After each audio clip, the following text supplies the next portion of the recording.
You see my Facebook page right here. Which is it? Charlie Kirk's killer was a far-right nut job or a far-left nut job? There's one thing for certain. He's a nut job.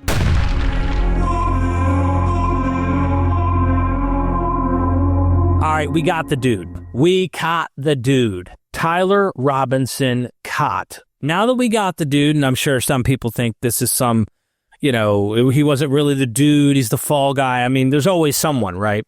Look, I'm going with the standard narrative because it seems the most obvious, at least based on the evidence we're given, right? So I had to ask. I love studying religion. I like to know why we have tribalism and why this group thinks they're correct and they're right and their views are the one true religion. Other groups are hateful, of the devil, of Satan. You get this with Islam, you get this with Christianity, you get this with certain forms of Judaism. There are other religions that have radical formulations like this as well. Tribalism is strong. Anyone who's like studying this in an anthropological sense will have a heyday in 2025 with American politics and American values. And I think it was worth looking into this phenomenon because yesterday and the day before, when all this happened with Charlie Kirk, I'm sitting here scratching my head going through social media, and I'm seeing one post that's saying Charlie Kirk was a right-wing groyper. He was so far right, he took out, this guy, and I'm like, so a lot of these people on the left think he was a far-right guy, and they could pull up sources, right?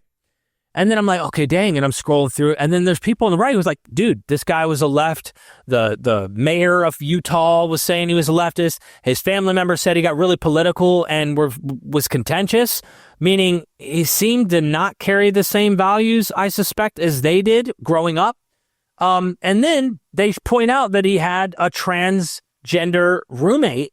And I don't know if a far-right groyper who's like on this extreme spectrum would be having that, right? Like, I just don't know. I mean, I'm sitting here thinking with you. So I figure, screw it, man. I want to hear from people myself. Which is it, right? You see my Facebook page right here. Which is it? Charlie Kirk's killer was a far-right nut job or a far-left nut job? There's one thing for certain. He's a nut job, okay? And so let's go through a few of these just so you can see. There's 140 comments, kind of crazy. Albert says, scary part, how divided people actually are at the grassroots, while at the government, they have exactly zero representation. Both parties are Wall Street, Big Pharma, blah, blah, blah. This genius is from a Mormon family. He thought he would kill two birds, one stone. Have the left, trans libs, people get the blame. Okay, so he's like, Albert is like, thinking maybe there's some he's trying to make both sides look bad. I don't know. I just hope he doesn't get a Jack Ruby treatment, because if you think the current conspiracy climate is bad, that would send it to... I don't know. What the heck, Tom? I don't know. Landis says, what if Nick Fuentes is correct? By that, I mean that Robinson is indeed Antifa leftist, has a transgenderizing furry boyfriend, hates conservatives, right-wingers, Christians, Mormons, fascists, assassinated Kirk because of it. All sorts of stuff, right? So what if he's right? Even if my theory turns out to be wrong or correct, as we get more and more details about all this, I imagine that an unhinged, homicidal individual could find any number of left-wing or even right-wing reasons, or a confused combination thereof, to justify a heinous crime against Kirk or otherwise. That's true. I mean, it could be. Derek Bennett, who is openly on the left, says he was most likely a far-left nutjob, not in any official sense belonging to some shadowy leftist organization like Antifa, but all available evidence points to him having a conservative Mormon Christian upbringing, surrounded by MAGA and easy access to firearms, and becoming opposed to the kind of conservative values Kirk espoused, some of which were abhorrent, though they didn't justify murder. And then he goes on to point out that there were lots of extremist, white supremacist shootings and killings by those on the far right. Shane Almgren, I hope I'm pronouncing that right, actually gives statistics on that as well. AJ says apparently both, but the truth remains people are tired of the left and right, specifically the MAGA and far left, and the lies, power, and control they have, and that's what it boils down to. Does a man deserve to get shot for his political beliefs? Absolutely not. And I hope this doesn't start that civil war they're always talking about but never happens. This is what happens when you put party in front of country and people, and it's blatantly on both sides. Interesting. John Olympia says Charlie was an asshole either way. Red Hell says neither. It was the sloppiest psyop in history because Trump fired all the people who were good at it and hired Fox News hosts in their place. Patrick says, I believe he was a groyper, a far-right capitalist who thought Charlie Kirk wasn't far-right enough. Okay, so here you have that position, right? I've seen this. I'm not persuaded of that. I think this guy went far left when he hit college. Personally, from my own experience with MythVision, story time real quick. I had a very, very close friend, Robert and Price. He's conservative, okay? 99% of the academics that you talk to that are critical scholars typically are left-leaning or don't talk publicly about their views ever. And then you have you have a conservative right-wing, Robert and Price, who I'm talking about Bible with. And I literally was like totally pressured and literally told, here's the ultimatums. You either drop this guy, there's all sorts of details here, but the pressure they had was you drop this guy or I'm out. Others were going to do more, try to contact academics so that I wouldn't have anyone to talk to. You can't even talk to these people. You can't even give a platform to communicate with these people. They have the worst interpretation of them. And I know, Bob, I started to believe these people based on that pressure. And part of me wonders if this is what happened with Tyler Robinson. If Tyler Robinson went to school, new social groups, new social pressures, and there is this growing trend of absolute vilification of the opposite end to the point where people are cheering Charlie's death. They're praising and happy and glad at the death of Charlie Kirk. And that's insane. These people who do that are not my friends, period. Anyone who could do that can do that to me. And, while I definitely would oppose, me and Charlie Kirk couldn't be on different spectrums of religion, couldn't be on different spectrums when it comes to social issues in so many respects. But I'm not here for all that. I'm here to simply say this. Him getting shot for views that he holds is a representative of me. In a sense, the worry is I'm a Charlie Kirk. I am a public speaker. I am someone who is a public figure who communicates these ideas. That threat could be on my life. So I don't want that on my life, and I don't wish that on anyone else's. Let me continue here. Scott Higgins says, most importantly, it seemed he acted alone. If true, nobody else is to blame. Some people are saying the hand gestures were coming from people in the front. I don't know. Look, I don't get into the loophole and the rabbit holes of all the deep, conspiracy stuff and the Mossad took him out and all this crazy stuff that people like to do. For me, I think a single individual alone could act on this and could be one that could do it. But I'm not going to rule out that there are other possibilities. Daryl says, yeah, the attempt is to defame each side of the political spectrum for moral superiority. I see that.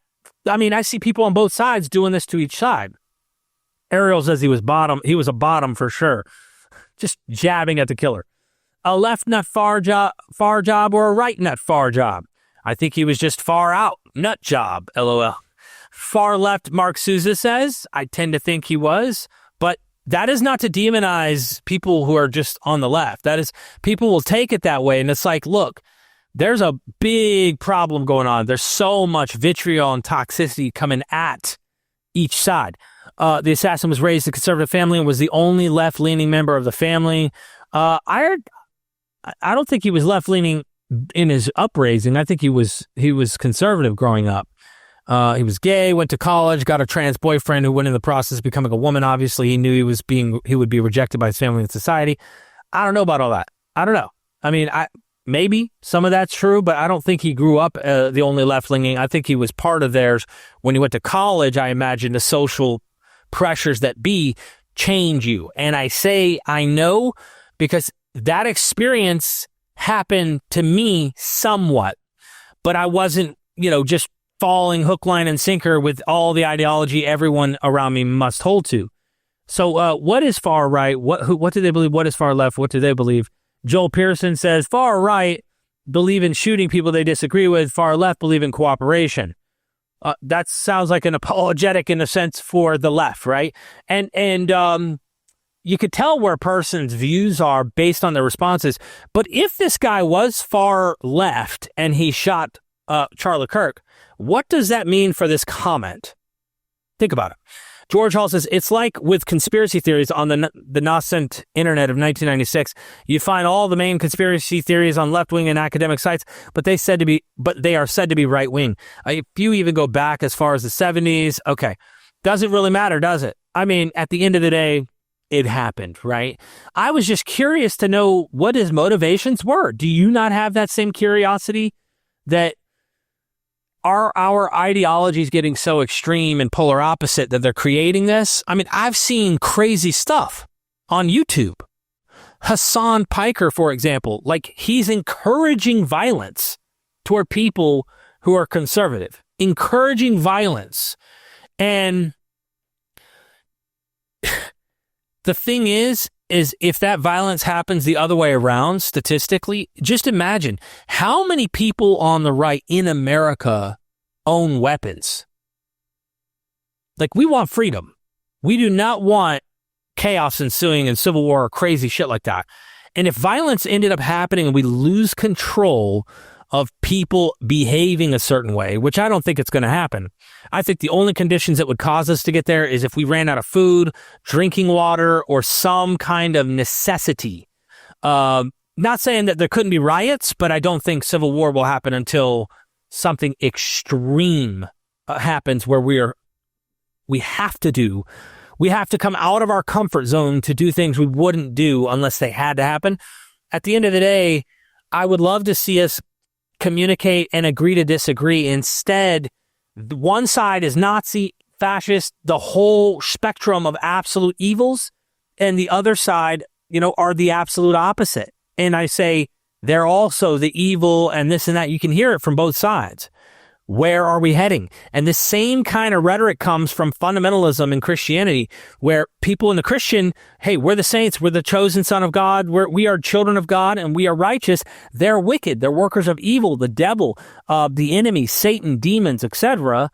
And then the other side, ex-Christians with chips on their shoulders, think that Christianity is the most evil, wicked, toxic thing in the world, and that people who are following it are a problem, and they're harmful society, and they're this and they're that.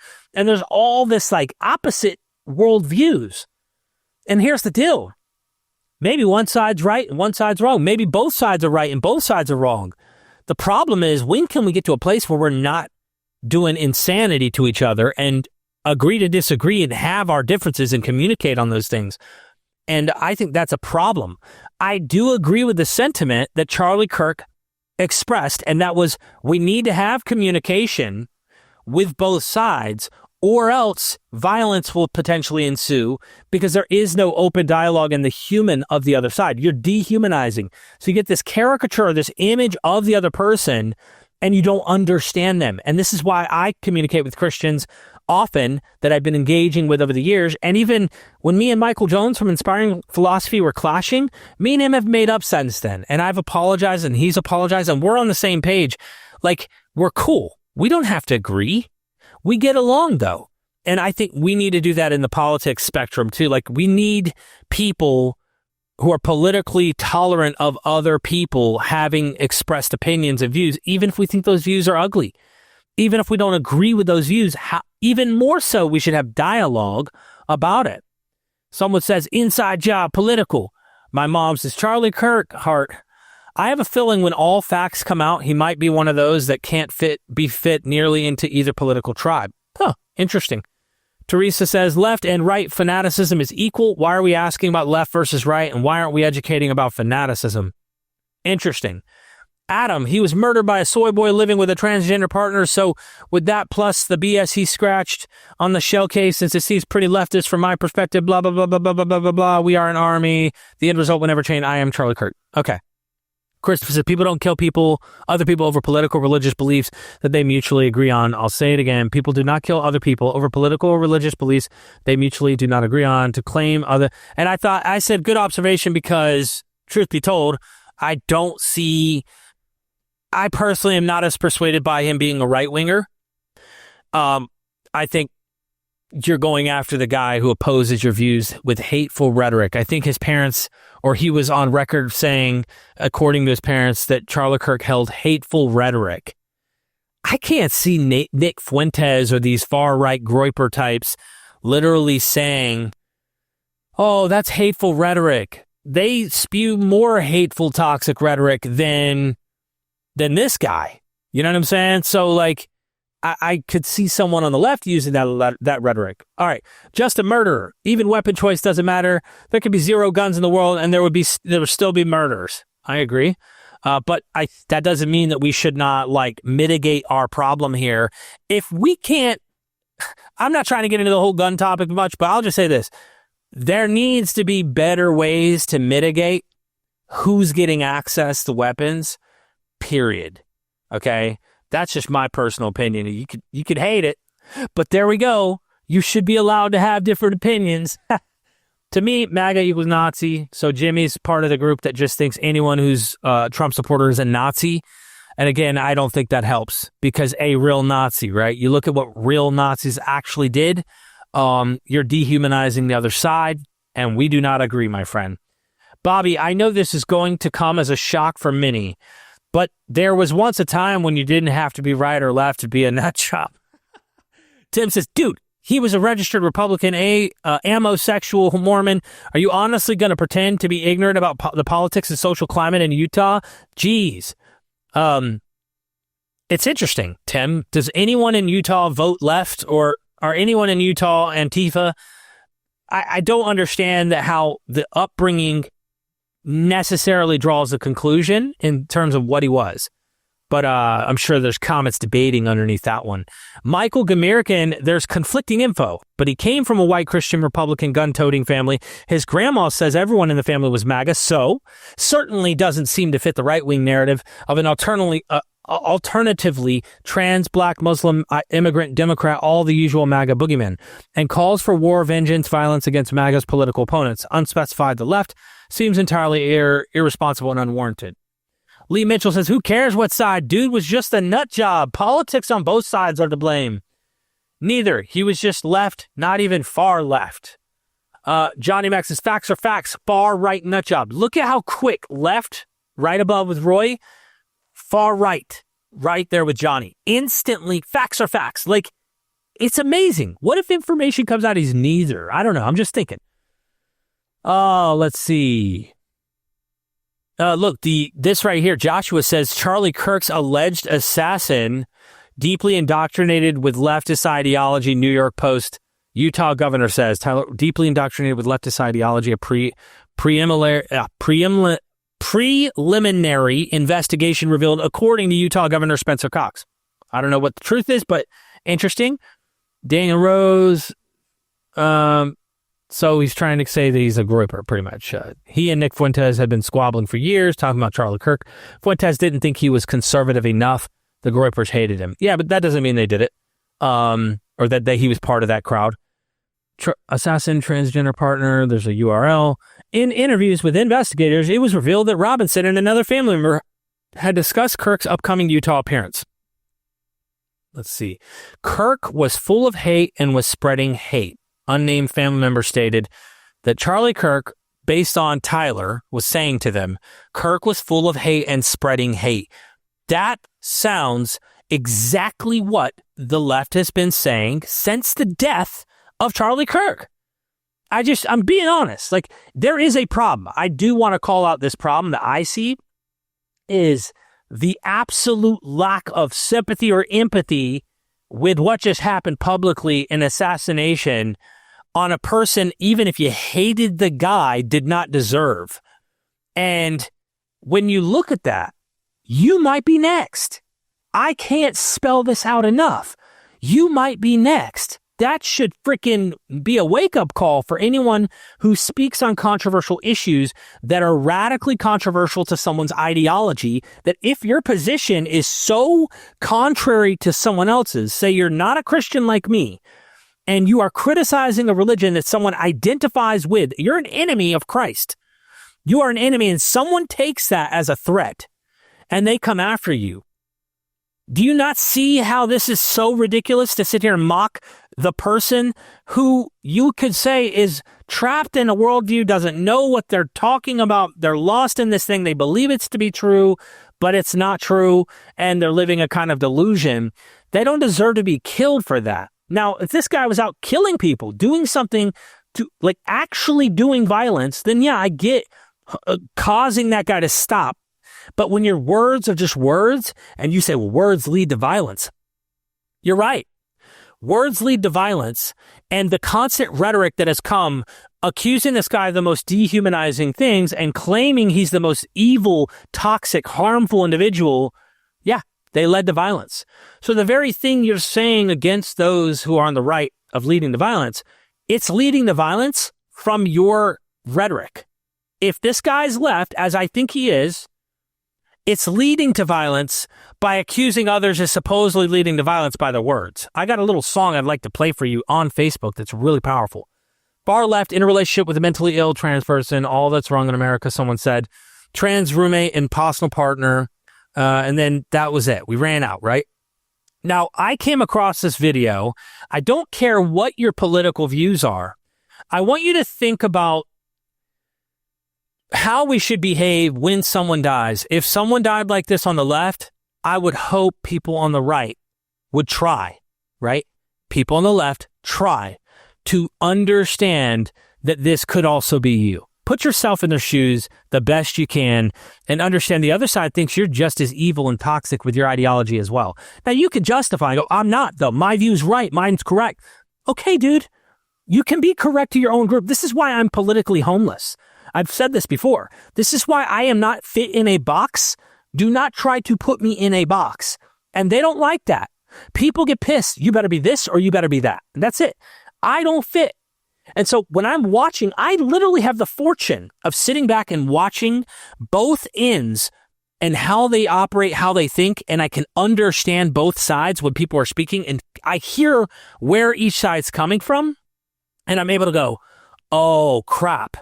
I could see what's going on here, and it's easy to justify in your own in-group who's right, who's wrong, and you can just double down in that. And I think that's that further divide. The more we divide and the more that I'm watching from a distance with popcorn, I'm going, oh my gosh, it's just getting worse and worse. I don't want to see that. And it sucks that a catastrophe like 9/11 or some crazy catastrophe has to happen for our differences to be set aside and for us to unite and mourn together and connect to the humanity that we all have together. This is scary, what is going on. So here's this little song by this person, Elizabeth Nichols, and it really struck a chord in my heart. Let's hear what this person is singing. Here we go. If you're anti-gun and you're anti-war and your enemy is shot and you pop a cork, you're not anti-gun, you're not anti-war. Okay, that's powerful to me. If you're anti-gun and you're anti-war, when your enemy's shot and then you pop a cork, you're celebrating your enemy's death, you're not anti-gun, you're not anti-war. You're glad the guy's shot. You're glad that this war happened against this guy. So the logic here is a very interesting one. Continuing. If you're pro-free speech, I am. Let the people talk, but you clap your hands when the speech is stopped. You're not pro-free speech, you just like to talk. Wow. If you say you're pro free speech, and then you're clapping your hands when the speech, Charlie Kirk or whoever, it may be someone on your side, and they get shot, and then they're silent now. They can't talk. They're dead. You killed them. And then you're clapping your hands. You're celebrating that they aren't able to speak. You're not pro free speech. You just like to talk. It's a very interesting thing. You want to silence your opponent, cancel them, or destroy them, and you're not allowing the freedom of them being able to communicate these ideas, so you take them out. That's sad. Now continue it. If family mourns, you celebrate. If your empathy can't reach all graves, then you've become what you say you hate. That's deep. Think about what she's saying. She says, if a family mourns, right? If a family mourns and you celebrate, if your empathy can't reach all graves, then you've become what you say you hate. And you know what came to my mind at this moment when she sang this song? Agamemnon in the ancient Greek epic of the Odyssey. Agamemnon, no, that's Iliad, sorry. Agamemnon, not Agamemnon. Priam, the father of Hector, the hero of Troy. Hector dies with Achilles killing him, and Achilles drags him around for 3 days tied to the back of a chariot. He kills him brutally, takes his corpse and won't even let them bury him in honor, to be buried as their custom has to be with the gods and such. So one of the gods, I believe it was Hermes, helps Priam, the father of Hector, get through, and all of the guards fall asleep. You kind of wonder if Matthew's gospel is hinting, when the guards fall asleep at the tomb, if there's something here. I don't know. I'm just speculating, but Priam gets all the way to Achilles, the enemy in an actual war, not a word war, but just let the analogy ride. Priam gets all the way to Achilles, and Achilles is very hard-hearted, and when he begs for his son's body back to bury him, there's a heartfelt moment where even the enemy in a war where real death and real battle is going on, and they're actually killing each other in this combat, where it says Achilles wept with him and cried with him. Like he broke down, and then he gave the body of Hector to be buried, even though Hector killed his cousin, nephew, I can't remember, somebody who was related to Achilles, who looked like him in battle, but he thought he killed Achilles, but he didn't. Even in the most toxic, violent combat, there was that kind of sympathy that was willing to go. And I'm asking people who are out here mocking and scoffing to think about that ancient situation and try to have a little bit of remorse, even if you disagreed with the guy, he's on the opposite end. One more time, let's hear this song. If you're anti-gun and you're anti-war and your enemy is shot and you pop a cork, you're not anti-gun, you're not anti-war. It's so soft and so on point. If you're pro-free speech, let the people talk, but you clap your hands when the speech is stopped. You're not pro-free speech, you just like to talk. If family mourns, you celebrate. If your empathy can't reach all graves, then you've become what you say you hate.